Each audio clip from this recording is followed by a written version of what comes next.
We have a new secret audio recording coming out from the heart of the CCP, showing that China is ready to invade Taiwan, and we have new evidence proving that Wuhan labs have been doing dodgy stuff with monkeys.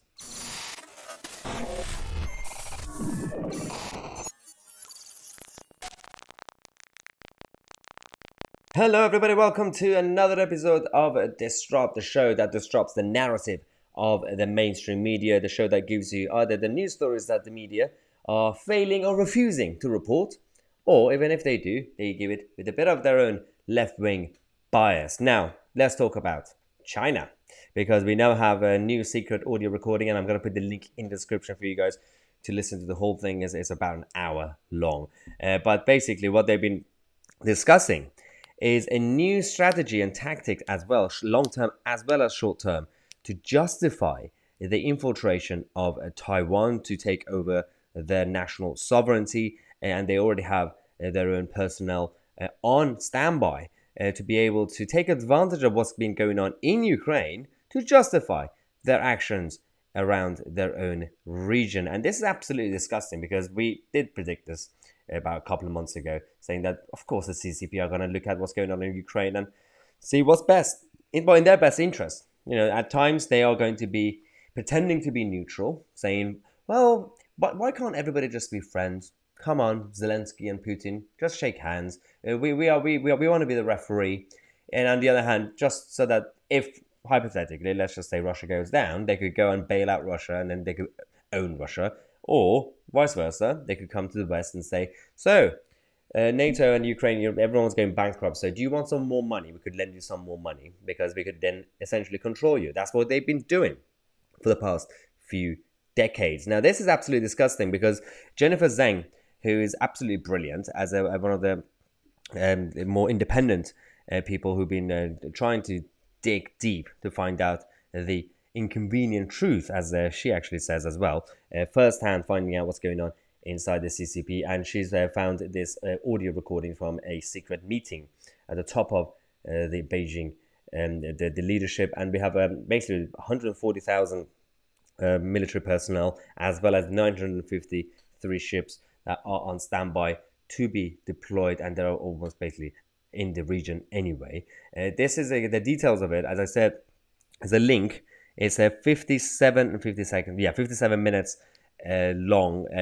I'll put the link in the description so you could actually just listen to it before bedtime. Why not? It's a top secret recording.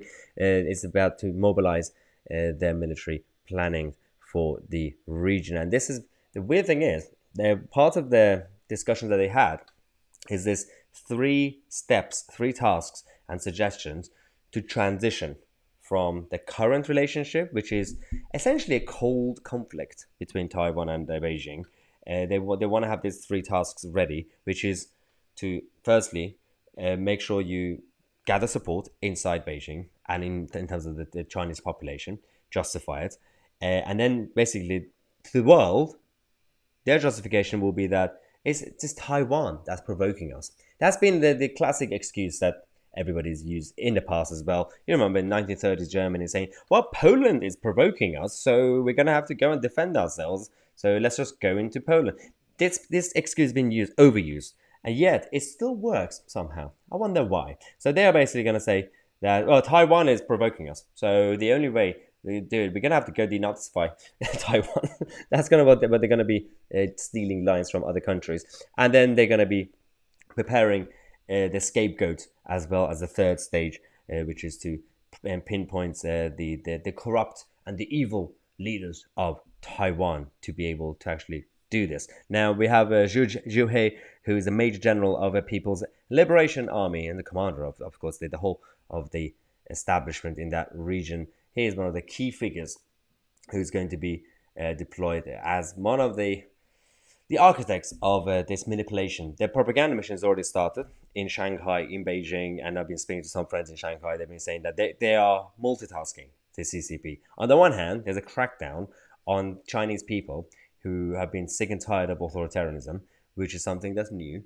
Over the last few years, they've been quite content because the Chinese government, the regime, decided to make people rich. Not everybody, of course, but in terms of the metropolitan areas. So they said, well, if you make people rich, then they're going to just shut up they're not going to rise up. And that was true, but it never works long term. The reality is that if you make people rich and prosperous, they will become educated. And if they become educated, then you can't really oppress them long term. The same reason that Saudi Arabia, when they decided to give rights to women to drive, do you really think that they did that for some sort of like virtuous or some sort of, well, we are allies to the West, so we're going to have to give rights to women to drive? No, it's inevitable because they get forced to give the rights for the women to drive because the more they make their population in Saudi more middle class and more like the richer and more educated, then you can't kick them anymore. Now, not everybody in Saudi is now prosperous, obviously, but comparing it to 20 years ago, 30 years ago, if you keep people poor, it's a lot easier to kick them. But now, eventually, it backfires. So that's the problem that the dictatorships always face. The balance between keeping them poor enough, but not too poor, because if you make them really poor, then they're going to rise up again anyway, but don't make them too rich. So that's the issue with the CCP right now. And for those who are still scared that the CCP and China are going to be our overlords, not going to happen. They are going to be taking over, but not in a sense that, not in a traditional sense that Genghis Khan wanted, or Napoleon or any other weird leader. Now, in other news, speaking of China, we also have a new evidence as well coming from the Wuhan labs, which is really, really dodgy. They've discovered that the same Wuhan labs that were doing some experiments over the last few years with the funding that came from the European Union and America, and some dodgy names that we've discussed, including Michel Barnier of France. They have also been experimenting with monkeys. So it's absolutely amazing how no one in the mainstream media are even talking about this. And this is why we have this show, to disrupt the narrative of the mainstream media, because everybody's so scared to even discuss whistleblowers, to even discuss things that are apparently secrets, state secrets. Why? Just say it. Obviously, do your digging, make sure that the source is credible, but discuss it, have a debate. Or have a hypothetical debate on TV. Why not? But nobody is brave enough to do it because they're scared of the backlash that they're going to get from the establishments. And it's a really, really bad habits that we've created in the West, especially the media establishment that we have, the likes of the BBC and Sky and everybody else. And in America, it's even worse. Now, we are going to be keeping you guys posted on what's going on between China and Taiwan, because you're not going to otherwise find out from any other media outlets in this country anyway. But let's go to the final segment of Disrupt on a daily basis. Between Monday to Friday, we have Disrupt at 6 p.m. And at the end of each show, we go to your comments. We find the top 3 most popular comments that's been liked by most people, and we give a shout out to our subscribers and people who leave these comments. Let's firstly go to Tony Rust. Yesterday we talked about the head of the World Health Organization, Tedros, who was re-elected in secret. Tony Rust says, why are they all cheering for this guy? This was the video that came out after he was re-elected. The WHO members and assembly members who were clapping and applauding him. Why not? I have no idea. Tony says, he seemed clueless to me, creating a worldwide panic whilst ignoring possible early stage treatments, the ones that we can't mention here because of censorship. Yes, I absolutely agree, Tony, because there is a reason that they didn't want to even discuss any of those treatments or solutions. Instead, they created a panic because it was in the interest of the certain lobby groups, as you know. Kevin Barry says, what utter contempt for the general public as regards to how this has not been properly reported. Disgraceful, sad, but very true. Again, this goes back to yesterday's episode of this Disrupt, where we talked about the World Health Organization. If it weren't for this channel and certain other independent outlets, you would not hear about any of this because the mainstream media are just refusing to talk about what needs to be talked about. Now, William Arnold says, you would imagine that they would have a real doctor as the head of the World Health Organization to give some element of credibility, with a clown emoji at the end. No, they're not going to listen to a real doctor. Of course not. You have to be their type of doctor, otherwise it's absolutely pointless. It's in their interest. Obviously it's in their interest because they're not being held to account by any of us.